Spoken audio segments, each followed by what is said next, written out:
epidemiologicamente falando, 1/3 dos idosos caem anualmente. 1/3. Isso é 3 a cada 10. 29%, isso é um estudo brasileiro de 2002, mas estudos americanos têm uma proporção muito semelhante. Idosos de comunidade, eu falo, que são idosos que vivem em comunidade. Estudos americanos um pouco mais recentes falam que esse número pode variar de 28% a 32%. E esse número é ainda maior em instituições de longa permanência, tá? Então, desse 1/3 de pacientes, desses 30% dos pacientes, 13% eles tinham uma recorrência nas quedas. É isso que a gente chama de caidor crônico. Esse conceito existe em geriatria para a gente exemplificar idosos que caem pelo menos 2 vezes ao ano. E aí a gente tem que ter um olhar um pouco mais cuidadoso para esse tipo de idoso. Isso de uma forma geral, mas quando a gente pega idosos mais longevos, entenda, a partir dos 80 anos de idade, metade cai anualmente. É um número muito grande. Por que que isso é importante destacar? Não é pela queda pura e simples, né? Mas 10% das quedas elas podem acarretar em agravos de saúde, podem ser causa de óbito, podem causar fratura de fêmur, que aí a gente entra um pouco na sua área, doutor.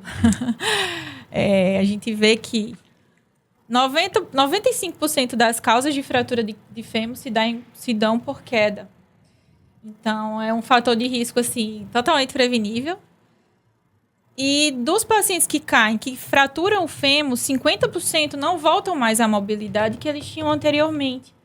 Mobilidade é funcionalidade. Então, se o paciente não tem mobilidade, como ele vai fazer coisas mínimas, como sair de casa? Nem sair de casa, mas, não sei, tomar um banho, levantar para ir ao banheiro, coisas simples, né, que a gente não pensa. Então, e aí a gente entra no problema grave de saúde pública, num nível aumentado de hospitalizações, de problemas decorrentes de hospitalizações, porque eles não morrem somente da fratura mesmo, mas também de complicações de internações prolongadas, de infecções, de cirurgias que podem causar consequências como trombose, tudo isso. Então, assim, é uma cascata de coisa que a gente se pega na queda, mas que tem todo um desenrolar posterior a isso. Então, é sim um agravo de saúde pública que a gente precisa falar sobre. Você quer falar? Não pode falar. Mas quando você terminar, a gente vai conversar. Não se preocupa, não. Você tá em casa, viu? Literalmente aqui, né? Então é isso, assim, a prevenção, então, dito isto, né? A prevenção ela é muito importante para a gente reduzir esse número. A maior importância é a prevenção. E assim, isso uma das coisas que ela pontuou aí, que pesa muito, eu diria até que na prática, no Brasil, é até um pouco maior, eu diria que chegaria em torno de 70% não volta à mobilidade que tinha antes. Porque o sistema, às vezes, não está pronto para receber esse idoso. Sim. E o que é que acontece? Há um atraso nesse tratamento dele, e esse reabilitação atrasa por consequência, e é uma cascata que não vai resolver. Então, para você ter noção, quando um idoso cai, que ele quebra o fêmur, o tratamento do ponto de vista ortopédico, geriátrico, é quase o mesmo de um infarto, do ponto de vista de tempo. Que tempo muda totalmente o prognóstico. É impressionante quando você opera um idoso que quebra o fêmur no mesmo dia que quebrou. Quebrou de manhã, operou de noite. No outro dia ele anda, parece que assim, ele só caiu, bateu ali, sacudiu a poeira e deu a volta por cima. E deu a volta por cima. Quando você pega um idoso ali que passa uma semana esperando a cirurgia, quase não anda mais. Vai para o retorno quase 3 meses de cadeira de roda. Mesmo você mandando andar no dia seguinte.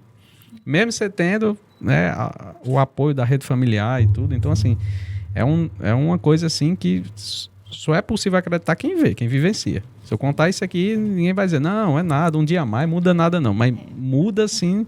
A perca de massa muscular chega ao quê? A quase 5% por dia acamado. Então você imagina todo dia você perder 5% da sua massa esperando uma cirurgia, esperando alguma coisa. Então, chega uma importância tão grande em algum ponto que, às vezes, você tem algum problema clínico ali, desde que ele não seja tão grave, é melhor operar e depois resolver o problema no intra, no pós ali, sim, do que, pelo menos, você ficar compensando. Não, ele vai ficar bom hoje, vai ficar bom amanhã. Porque a sensação que se tem é que o melhor dia para operar é o dia de ontem. É o dia de ontem. Quanto mais se arrasta, parece que fica pior, né?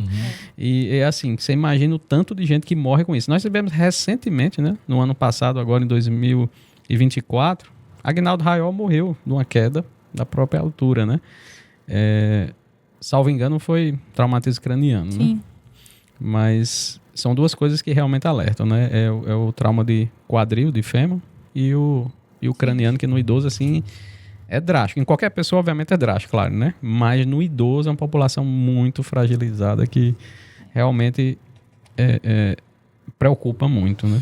Só ia destacar a importância de que a prevenção de quedas, ela, inclusive, é um indicador de bons serviços de saúde prestados tanto em hospitais quanto em instituições de longa permanência. Então, essas instituições que têm menor índice de queda, elas são consideradas melhores.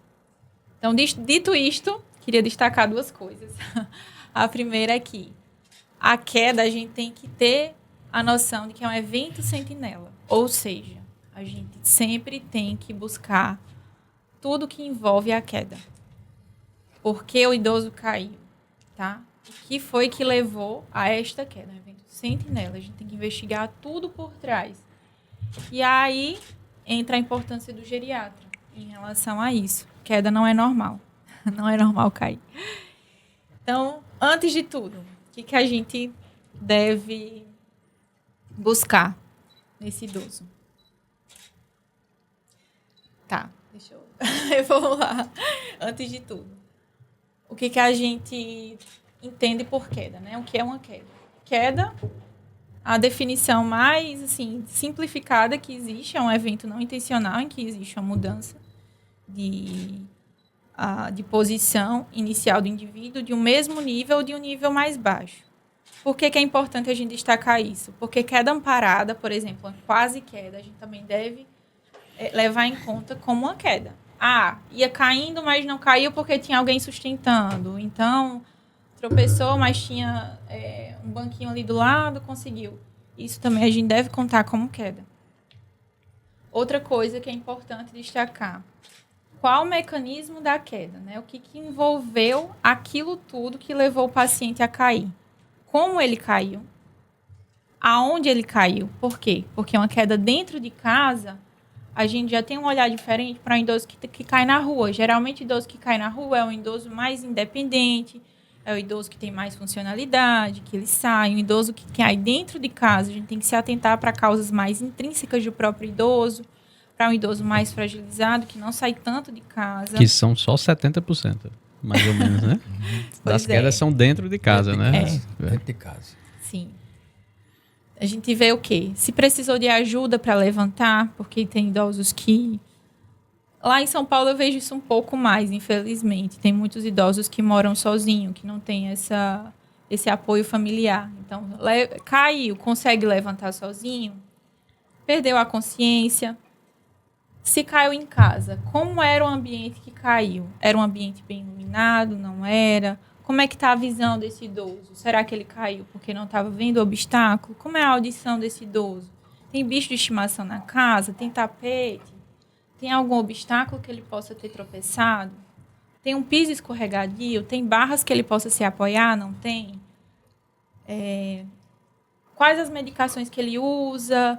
Qual local do corpo bateu? Tem uma cognição preservada ou não? Ele realmente sabe relatar aquilo que aconteceu? Já peguei paciente em pronto atendimento idoso que tinha uma síndrome demencial moderada, não sabia dizer se tinha batido a cabeça, não. A gente fez uma tomografia, tem um hematoma subdural gigante, então, assim, ele não sabia relatar como caiu. Então, a gente também tem que ter esse olhar clínico e diferenciado com o idoso.